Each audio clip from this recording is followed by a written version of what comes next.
What's your biggest takeaway from today?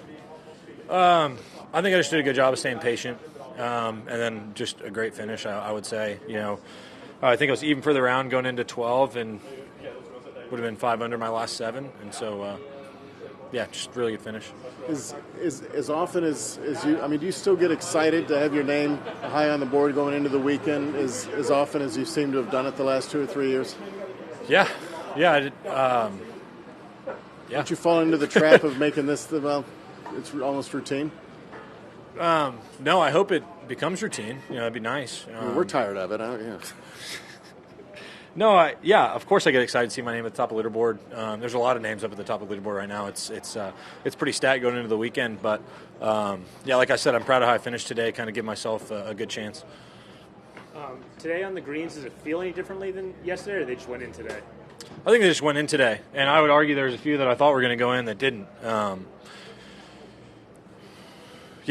would say that I'm proud of the last couple days, getting off to poor starts, missing short putts on number 1 today and yesterday, and kind of sticking to my process and doing a really good job of not letting things bother me. And that's kind of been my main goal this week. Not trying to be perfect, just go out there and just hit solid putts and see what happens.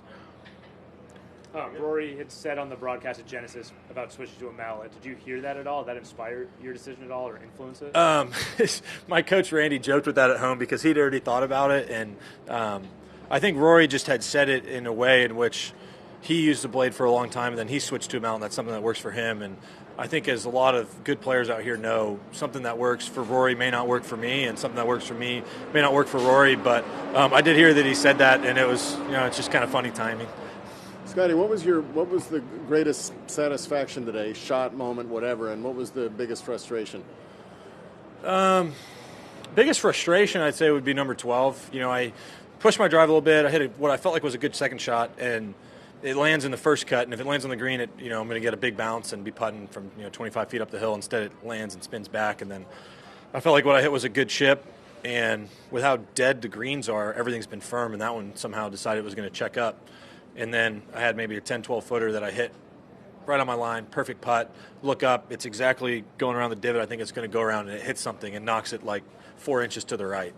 And it's a putt that breaks this way, and it doesn't go in. I'm just like, it's so frustrating when you feel like you do enough to kind of save one and steal a shot, and the ball doesn't go in. And then I'd say most satisfying was just getting it back immediately on the next hole with the chip in. Yeah, and then given your experience around here, winning, contending, whatever, when you get a board this stacked with 36 to go, what do you think is the biggest factor leading to separation? Is it not screwing up, or is it low score? I think it depends on what they do with the greens. I saw the wind was going to be up this weekend, and so it may be a survival test, but it depends if they decide they want to water the greens and slow them down a bit because they're going to expect high winds. But we'll see what they decide. I'm not in charge of golf course setup. I got you. Scottie, is there a player that you sought out to play practice rounds with at the Masters, and if so, what did they help you with? At the Masters specifically? Yeah. Practice rounds? Not really. I've always been a guy that kind of does my own thing. When I was an amateur, I had the pleasure of playing like a practice round with Dustin and Brooks one year at the U.S. Open. But a lot of that was just kind of learning how they prepare for tournaments and stuff like that. Going into my first Masters, I had a good sit down with Carl Jackson, and he kind of walked me through the greens and stuff like that. And I asked as many questions as I could to people like Carl, Ben, Jordan, those guys. But as far as playing practice rounds, no.